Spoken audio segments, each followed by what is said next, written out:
જય શ્રી કૃષ્ણ. પુષ્ટિપંથ ચેનલમાં આપ સૌ ભગવદીય વૈષ્ણવોનું હાર્દિક સ્વાગત છે.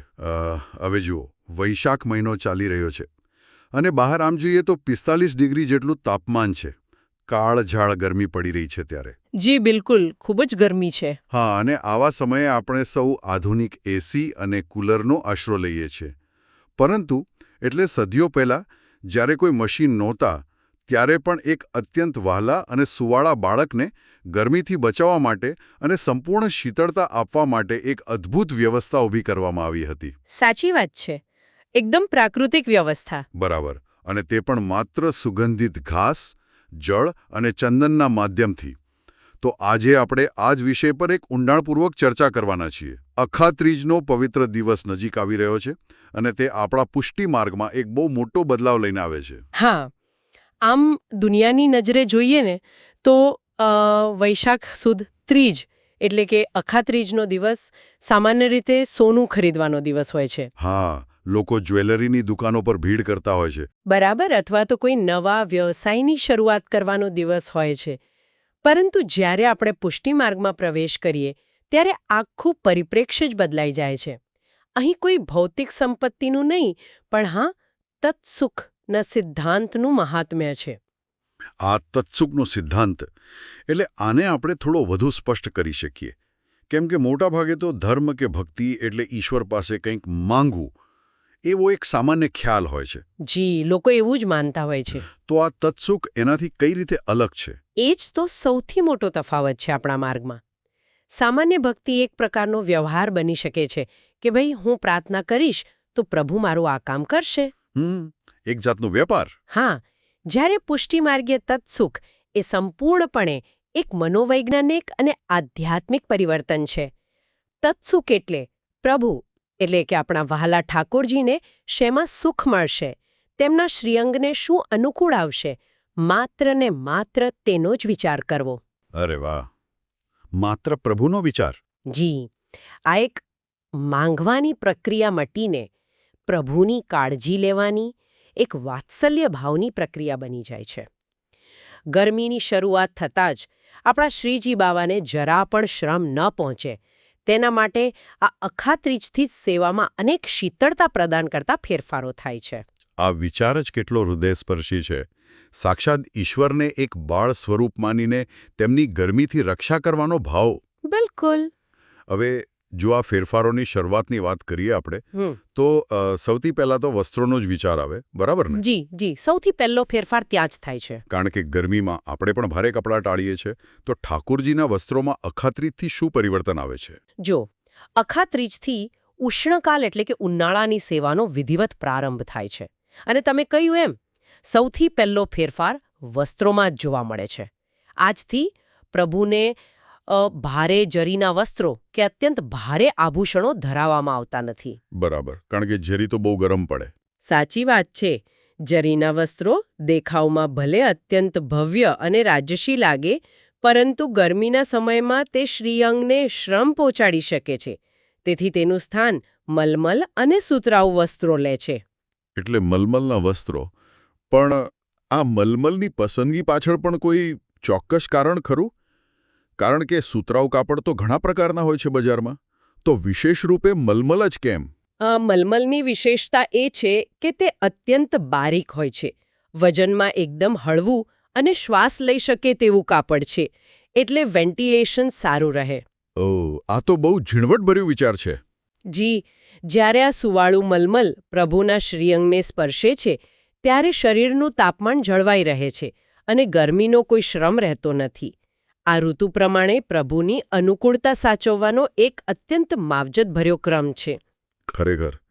એટલે વસ્ત્રો હળવા થઈ ગયા, પણ ઉનાળાની કાળઝાળ ગરમીમાં માત્ર કાપડ બદલવાથી તો પૂરી રાહત ન જ મળે. ત્વચાને પણ ઠંડક જોઈએ. ચોક્કસ જોઈએ. અને મને લાગે છે અહીં જ અખાત્રીજનો સૌથી મોટો ઉત્સવ એટલે કે પેલી ચંદન યાત્રા કેન્દ્રમાં આવે છે. પ્રભુને ચંદન ધરાવવાની શરૂઆત થાય છે. હા, ચંદન યાત્રા એ બહુ જ મોટો ઉત્સવ છે. પણ આ ચંદન સિદ્ધ કરવાની કોઈ વિશેષ પ્રક્રિયા હોય છે કે પછી સામાન્ય રીતે આપણે ઘરે લાકડું ઘસીએ એમ ઘસીને ધરાવી દેવાય? ના, આ કોઈ સામાન્ય ચંદનનો લેપ હોતો જ નથી. ચંદન સિદ્ધ કરવાની આખી પ્રક્રિયામાં એક અત્યંત વૈજ્ઞાનિક અને આયુર્વેદિક દૃષ્ટિકોણ છુપાયેલો છે. ચંદનના લાકડાને જ્યારે ઘસવામાં આવે છે ને ત્યારે તેમાં વિશેષ રૂપે બરાસ એટલે કે શુદ્ધ કપૂર પધરાવવામાં આવે છે. અચ્છા, બરાસ. હા, બરાસ અને સાથે સુગંધિત ગુલાબજળ પણ પધરાવવામાં આવે છે. બરાબર. તો આ કપૂર અને ગુલાબજળ ઉમેરવાનું કારણ માત્ર સુગંધ છે કે તેની પાછળ કોઈ ઔષધીય વિજ્ઞાન પણ રહેલું છે? સુગંધ તો છે જ, તે મનને શાંતિ આપે છે, પરંતુ મુખ્ય કારણ આયુર્વેદ છે. બરાસ અત્યંત શીતલ પ્રકૃતિ ધરાવે છે. હા, કપૂર બહુ ઠંડુ હોય. બિલકુલ. જ્યારે તે ગુલાબજળ અને ચંદન સાથે ભળે છે ત્યારે તેની ઠંડક અનેક ગણી વધી જાય છે. આ બરાસયુક્ત ચંદન જ્યારે પ્રભુના ચરણારવિંદ, હૃદય કમળ અને મસ્તક પર ધરાવાય છે ને ત્યારે તે શરીરની આંતરિક ગરમીને ખેંચી લે છે. વાહ! એટલે સંપૂર્ણ શ્રમનું નિવારણ કરે છે. અદ્ભુત. આ ચંદનની વાત પરથી મને એક બીજો પ્રશ્ન થાય છે મનમાં. મેં એવું સાંભળ્યું છે કે ઘણી હવેલીઓમાં પ્રભુને ચંદનના શૃંગાર ધરાવવામાં આવે છે. જી હા, ધરાવાય છે. એટલે કે આભૂષણો પર માત્ર ચંદનમાંથી જ સિદ્ધ થાય. પણ શારીરિક અને ભૌતિક દ્રષ્ટિએ આ કેવી રીતે શક્ય બને? કારણ કે આપણે ચંદનની પેસ્ટ બનાવીએ તો તે સુકાય એટલે તરત જ કડક થઈને તૂટી જાય. સાચી વાત છે, તૂટી જાય સામાન્ય રીતે. તો પછી તેમાંથી પહેરી શકાય તેવા આભૂષણો કઈ રીતે સિદ્ધ થતા હશે? આ પ્રક્રિયા ખરેખર સમજવા જેવી છે. આ જ તો આપણા પુષ્ટિમાર્ગીય કળા અને ભક્તિનો સમન્વય છે. ચંદનમાંથી આભૂષણો સિદ્ધ કરવાને એ કલાકોની અત્યંત ઝીણવટભરી મહેનત માંગી લે છે. બહુ ધીરજનું કામ હશે. ખૂબ જ ધીરજ જોઈએ. આ પ્રક્રિયામાં ચંદનની પેસ્ટને એકદમ સુકાવા દેવામાં આવતી જ નથી. તેને ધીમે ધીમે આકાર આપવામાં આવે છે. બારીક સળીઓ અથવા પાતળા તારનો ઉપયોગ કરીને એક માળખું તૈયાર થાય છે. અચ્છા, એક બેઝ બનાવવામાં આવે. હા, અને તેના પર ચંદનના નાના નાના બિંદુઓ અને રેખાઓ કંડારવામાં આવે છે. આમાં ચંદનની સ્નિગ્ધતા એટલે કે ભેજ જાળવી રાખવો ખૂબ જ જરૂરી છે. જ્યારે આ શૃંગાર પ્રભુના શ્રીઅંગ પર ધરાવાય છે ને ત્યારે તે સાચા હીરા મોતીના આભૂષણો કરતાં પણ વધુ સુંદર લાગે છે. શું વાત છે! અને આ એક એવો ભાવ છે જ્યાં ભક્તનો અતૂટ પ્રેમ જ તે ચંદનને તૂટવા દેતો નથી. વાહ! ભક્તનો અતૂટ પ્રેમ ચંદનને તૂટવા નથી દેતો. આ વાક્ય ખરેખર સીધું હૃદયમાં ઉતરી જાય તેવું છે. હવે શ્રીઅંગને તો ચંદન અને મલમલથી શીતળતા મળી ગઈ, પણ આપણે તો ગરમી લાગે એટલે સીધા એસીવાળા રૂમમાં જતા રહીએ છીએ. હા, આપણે તો તરત એસી ચાલુ કરી દઈએ. બરાબર. તો સદીઓ પહેલા અને આજે પણ પરંપરાગત હવેલીઓમાં પ્રભુની આસપાસનું વાતાવરણ ઠંડુ રાખવા માટે શું વ્યવસ્થા કરવામાં આવે છે? કારણ કે ગરમ હવા તો રહેવાની જ બહાર. જુઓ, તે સમયે અને આજે પણ ખસખાનાનો જે પ્રયોગ થાય છે ને તે આધુનિક એસી કરતાં પણ વધુ વૈજ્ઞાનિક અને આહલાદક છે. ખસખાના? જી, ખસખાના. એટલે કે ખસ નામનું એક સુગંધિત ઘાસ આવે છે. આ ઘાસની તાસીર અત્યંત ઠંડી હોય છે. હવેલીના જે ઓરડામાં પ્રભુ બિરાજમાન હોય ત્યાં ખસની ટટ્ટીઓ એટલે કે પડદા બાંધવામાં આવે છે. બરાબર. તો આ પડદાઓ રૂમને ઠંડો કેવી રીતે કરે છે? તેની પાછળનું વિજ્ઞાન શું છે? કેમ કે માત્ર ઘાસ બાંધી દેવાથી રૂમ ઠંડો તો ન જ થાય. ના, માત્ર બાંધવાથી નથી થતો. આની પાછળ બાષ્પીભવન એટલે કે ઇવેપોરેટિવ કુલિંગનું વિજ્ઞાન કામ કરે છે. આ ખસની ટટ્ટીઓ પર સતત અવિરતપણે ગુલાબજળ અને શીતળ જળનો છંટકાવ કરવામાં આવે છે. ઓહો, એટલે એ ભીની રહે? બિલકુલ. જ્યારે બહારથી આવતો ગરમ અને સૂકો પવન આ ભીની ખસની જાળીઓમાંથી પસાર થાય છે ત્યારે પાણીનું બાષ્પીભવન થાય છે. આ પ્રક્રિયામાં હવાની ગરમી શોષાઈ જાય છે. બરાબર. એર કુલર જેવી જ સિસ્ટમ. હા, એના જેવું જ. પરિણામે અંદર આવતો પવન માત્ર એકદમ શીતળ જ નથી હોતો, પરંતુ તેમાં ખસ અને ગુલાબજળની એક અલૌકિક, મનને શાંત કરતી સુગંધ પણ ભળી જાય છે. વાહ! એટલે આ એક નેચરલ એર કન્ડિશનર છે જે ઠંડક સાથે એરોમાથેરાપી પણ આપે છે. જી, બિલકુલ એવું જ. આ દૃશ્યની કલ્પના કરો. બહાર સખત લૂ ફેંકાતી હોય, પણ અંદર ખસ અને ગુલાબજળની સુગંધવાળો ઠંડો પવન લહેરાતો હોય. આ ઉપરાંત પવન નાખવાની સેવામાં પણ કંઈક ફેરફાર થાય છે એવું મેં સાંભળ્યું છે. હા, સુગંધિત ખસના નાના પંખા હોય છે. તેને જળથી પલાળીને પ્રભુને પવન નાખવાની સેવા થાય છે. આ ઉપરાંત પ્રભુની સન્મુખ જલયંત્ર એટલે કે નાના સુંદર ફુવારા શરૂ કરવામાં આવે છે. અચ્છા, ફુવારા પણ હોય? હા, આ ફુવારામાંથી ઉડતા જળના બારીક બિંદુઓ વાતાવરણમાં ભેજ જાળવી રાખે છે. સાથે જ મયુરપીંછ કે સુગંધીદાર ફૂલોના પંખાથી પણ પવનની સેવા થાય છે. આ બધું જ પ્રભુને ગરમીનો લેશ માત્ર પણ શ્રમ ન પહોંચે તેના માટે કરવામાં આવે છે. અદ્ભુત. વાતાવરણની શીતળતાની વાત કરીએ તો પ્રભુ જે સિંહાસન પર બિરાજે છે તે પણ મોટેભાગે સુવર્ણ કે રજત એટલે કે ચાંદીનું હોય છે. જી, ધાતુના સિંહાસન હોય છે. હા, અને ધાતુ તો ગરમીમાં ઝડપથી ગરમ થઈ જાય. તો શું પ્રભુના બિરાજવાના સ્થાનમાં પણ કોઈ પરિવર્તન આવે છે? ખૂબ જ સરસ પ્રશ્ન કર્યો તમે. અખાત્રીજથી પ્રભુ ધાતુના સિંહાસનને બદલે ફૂલ મંડળીમાં બિરાજે છે. ફૂલ મંડળી. હા, કારણ કે સોનું અને ચાંદી ઉષ્માના સુવાહક હોવાથી ગરમી પકડે છે. તેથી શ્રીઅંગને શ્રમ પહોંચી શકે. તેના નિવારણ માટે મોગરો, ચમેલી, જુઈ અને દેશી ગુલાબ જેવા અત્યંત શીતળતા આપતા ફૂલોથી આખી એક નાની મંડળી સિદ્ધ કરવામાં આવે છે. એટલે કે ફૂલોનો નાનો મહેલ. જી, ફૂલોનો મહેલ. આ ફૂલ મંડળી બનાવવી એ પણ એક મોટી કળા છે. સેંકડો ફૂલોને ગૂંથીને એક આખો કક્ષ તૈયાર કરવો. આ ફૂલોની સુગંધની પણ મન પર એક અલગ જ અસર થતી હશે, ખરું ને? બિલકુલ. ફૂલો એ પ્રકૃતિની સૌથી કોમળ અને પવિત્ર રચના છે. આ ફૂલોમાં રહેલું પ્રાકૃતિક તેલ વાતાવરણને ઠંડુ રાખે છે. જ્યારે પ્રભુ ચારે બાજુથી આ સુગંધિત ફૂલોથી ઘેરાયેલા હોય ને ત્યારે તે ધીમી અને મીઠી સુગંધ મનને અપાર શાંતિ પ્રદાન કરે છે. સાચી વાત છે. અને જ્યારે વૈષ્ણવો પ્રભુને આ ફૂલોની મંડળીમાં બિરાજમાન જુએ છે ત્યારે તે દર્શન સીધા આંખો દ્વારા હૃદયમાં ઉતરીને ભક્તિનો સંચાર કરે છે. ખરેખર. હવે એક બીજા રસપ્રદ પાસા તરફ આગળ વધીએ આપણે. વાતાવરણ અને બિરાજમાન થવાની જગ્યા તો શીતળ થઈ ગઈ, પણ ઉનાળામાં સૌથી વધુ આનંદ ક્યાં આવે? જળમાં. સ્વાભાવિક છે, જળમાં જ. આપણે સૌ ગરમીમાં સ્વિમિંગ પૂલ કે વોટર પાર્કમાં જવાનું પસંદ કરીએ છીએ. તો આપણા લાડીલા પ્રભુ માટે આ ઉષ્ણકાલની સેવામાં જળ સાથે જોડાયેલો કોઈ વિશેષ ઉત્સવ આવે છે ખરો?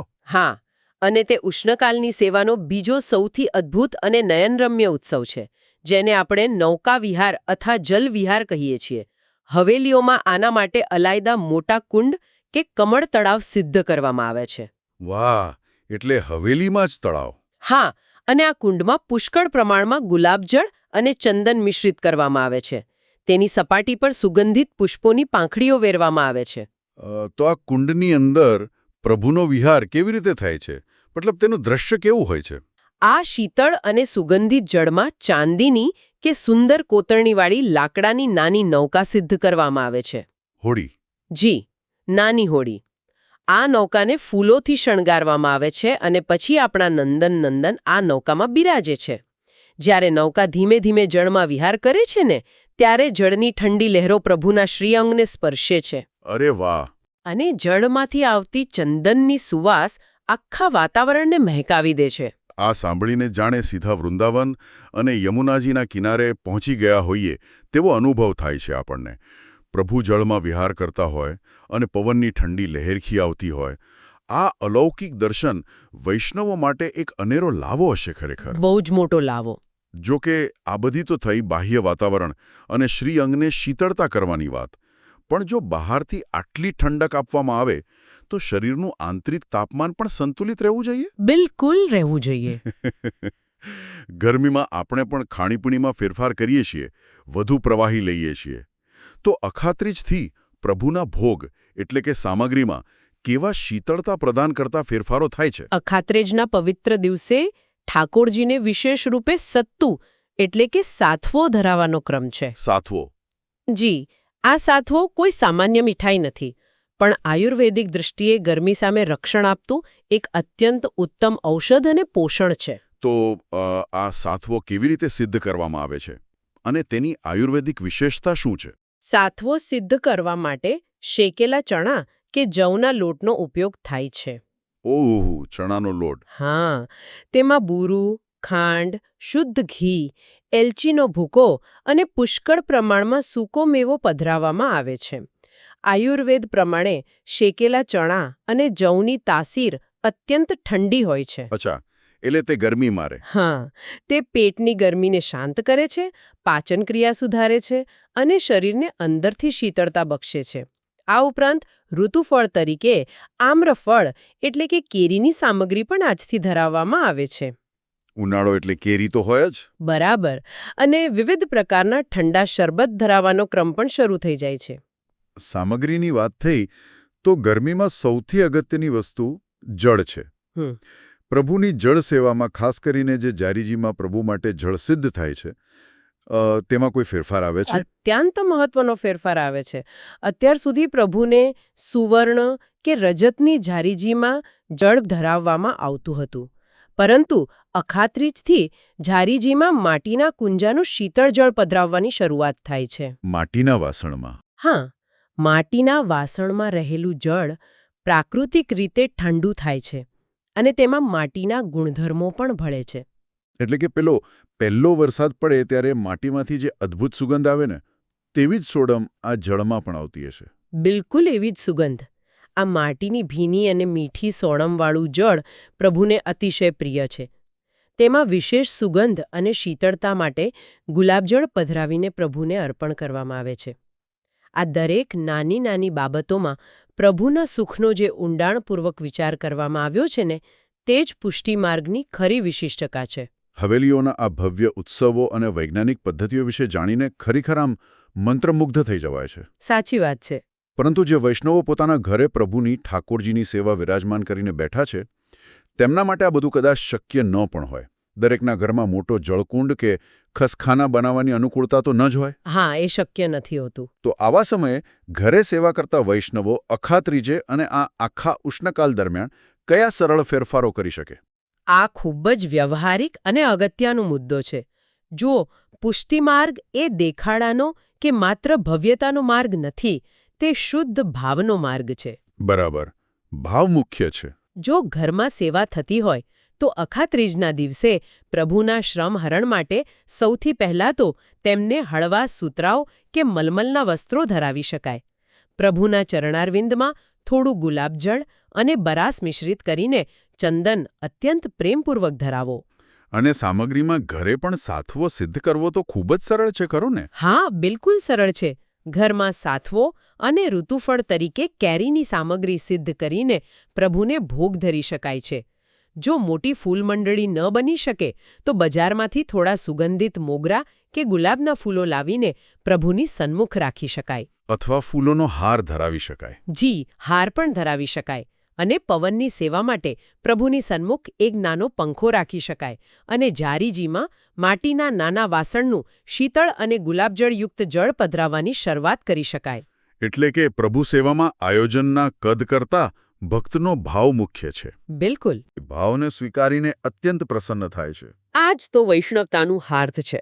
જ્યારે આપણું મન સતત પ્રભુની સુખ સગવડનો તેમના તત્સુખનો વિચાર કરે છે ને ત્યારે ધીમે ધીમે આપણો પોતાનો અહંકાર ઓગળી જાય છે. બહુ સાચી વાત કહી. આપણી પોતાની ચિંતાઓ ભૂલાઈ જાય છે અને આપણું હૃદય સંપૂર્ણપણે પ્રભુમય બની જાય છે.